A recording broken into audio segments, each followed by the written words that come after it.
Welcome to the shooting show.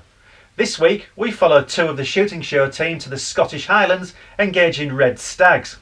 Plus we bring you all the latest news from the shooting world.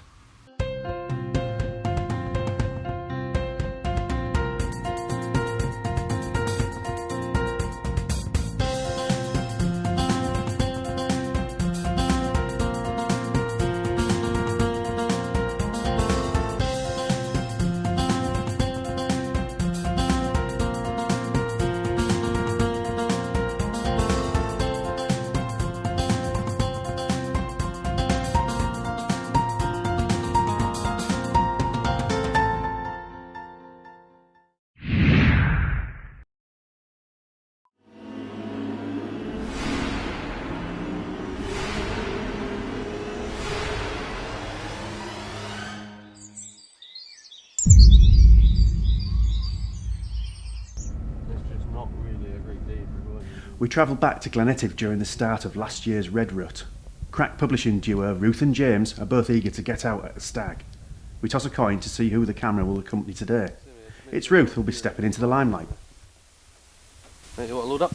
Yeah. So, right up, right back, right forward, slant forward, sit down. I'll just pop the safety back on. Right, so you just get yourself ready to go, and then just push the safety forward and. First up, it's the obligatory range work conducted by Stalk and Mark shown. With Mark's intimate local knowledge and dedication to herd management, you couldn't wish for anyone better.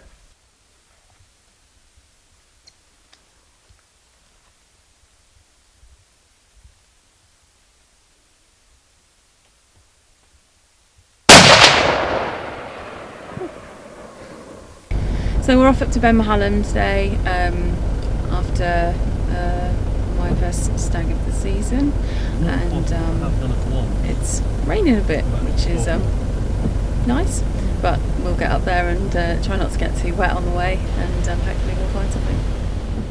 Ben Highlands, but by the looks of it just now, it's not looking very stalking friendly. The mist is quite low down, it's probably around 1500 feet, so and the stags have been hanging around over 2000 feet, so it's not really looking good. There's obviously a safety issue there if we do go up into the mist. It's pretty unforgiving terrain, so it may just be a case of going up so far and just winging it really. And Ruth and her kit combo quickly prove themselves and we can begin the stalk proper. The Argo section of the journey is soon complete. Now for the hard slog. We're just going to head out this way. It's pretty misty just now, but I'm just thinking if we walk out with the wind. We thought the weather might have improved by now, but no such luck. As you can see, it's pretty misty right now. Just sort of hoping that it'll clear in patches and that we spy something. So not a particularly successful outing for us this time. We went up Roadman's and as you can see it was pretty misty and the rain was coming in as well. We did see a stag that we thought we could have a go at getting into.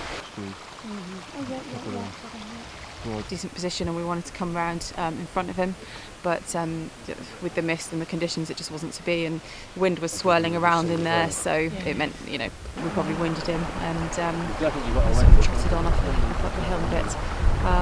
But yeah, so that's the way it goes, unfortunately, but hopefully there'll be another chance soon. Okay, so this is day 2 after the stag for me. And we're heading out onto the pole, see what we can find.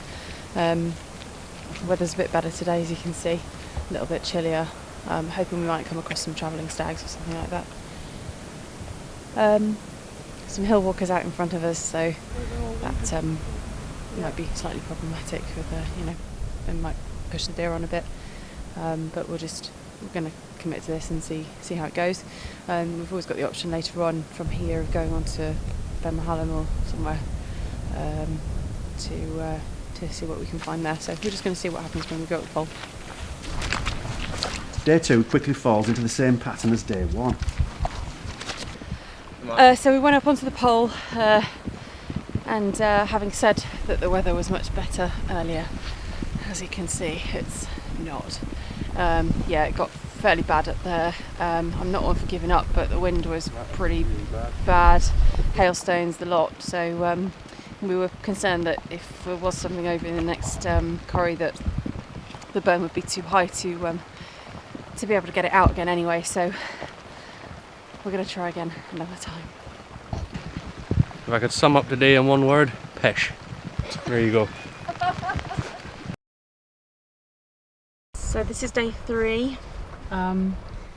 We've had some pretty big showers this morning, so we're just hoping it's going to stay a bit more dry, a bit drier.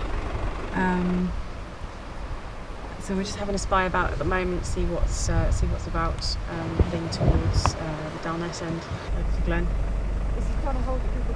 Just seeing what's up on the hill really at the moment, seeing what's on the face over here, and then we'll make a plan.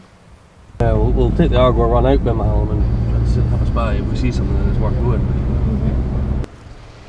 So Mark spotted a stag from the road, so we decided to come up through on the Argo track into Roadman's Glen and then up and across, and to try and go around and see if we could spot him again, see if he's a shootable stag.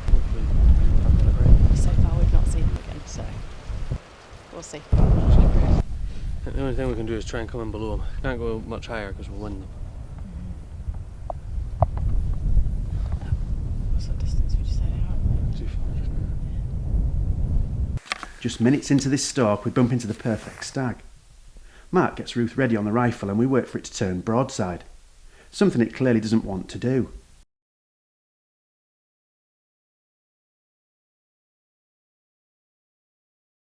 Eventually Mark takes matters into his own hands and creates a golden opportunity for Ruth.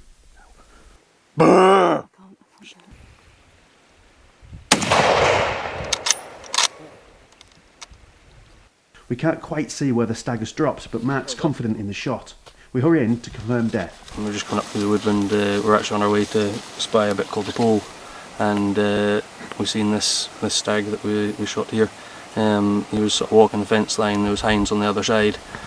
So we got into position and he sort of came straight to us. And he came into position, and yeah, rest is history. Yeah, Ruth was ready. As soon as he stopped, she took the shot and he came down. That was it. Thankfully, it was a good ending to a frustrating few days. After several attempts, Ruth finally got her stag. Ruth and James there fulfilling their Highland quest, and now it's the Shooting Show News. This is the Shooting Show News. More of the UK Game Fair's visitor attractions have been revealed, with falconry and shoot vehicles in the spotlight this week.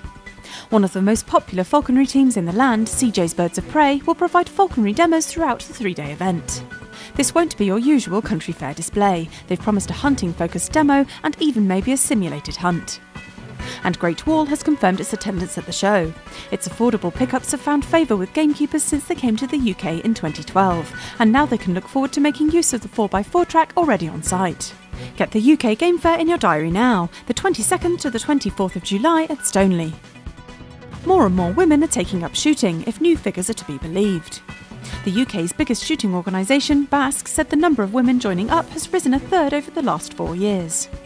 1,600 women joined its ranks last year, as the association recorded its highest ever membership figures. BASC said it was creating a dedicated team to promote the interests of women in shooting. Entries are now open for the Clay Shooting Classic. You can book your rotation now for Europe's biggest independent clay shoot, taking place on the 15th to the 18th of June. Nearly £40,000 worth of prizes have been announced for 2016, including guns from Zolly and Akar, Ely Hawk cartridges and cash. Book online at highlodge.co.uk or call the number on screen now. And finally, did you attend the first ever Basque Gamekeepers Fair in 1976? If so, Basque wants to hear from you. It's the 40th anniversary of the show this year, and Basque said this year it wants to go back to its roots by celebrating those gamekeepers who got the event started. The first ever Gamekeepers Fair took place at Packington Park in Coventry, but this year it's at Catton Hall on the 16th and 17th of April. That was the Shooting Show News.